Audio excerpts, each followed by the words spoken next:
Қайырлы күн достар, бүгін біз мохито сусынын жаз мезгілінде шөлді қандыратын сусындардың бірін жасап көрсететін боламыз. Бізге керек мята керек болады, апельсин, лимон, және лайм, және киви керек болады. Және газалған сусын. Газалған сусымыз салқын болу қажет. Енді барлығын жуып тазалап, бәрін мятаны бірінші 3 бөлікке бөліп, ыдысымызға саламыз. Яғни ковшинге немесе банкаға жасасаңыздар да болады, өз еріктеріңізде.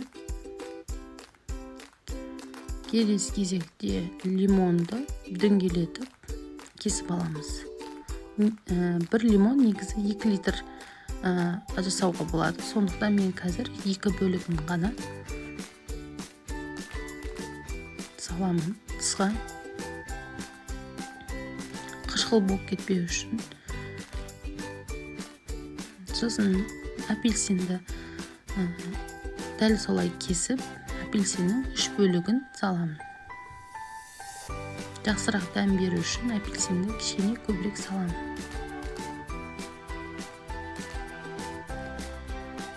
Лаймды да дәл солай кесіп саламыз.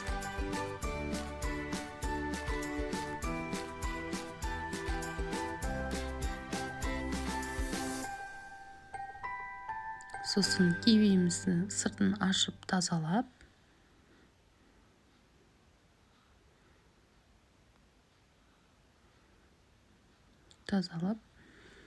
оны да дәл солай кесіп ыдысымызға саламыз.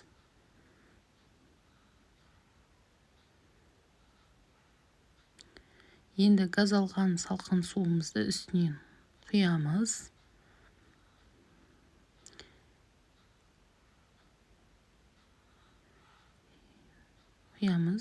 Сосын егер салқын болғанын қаласаңыздар, мұз салсаңыздар болады.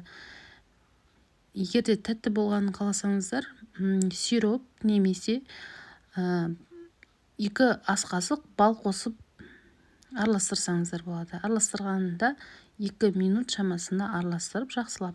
Сосын тоңазғышқа 1-2 сағаттай қойып қойсаңыздар, дәмі керемет болып шығады. Түрі әдемі болды.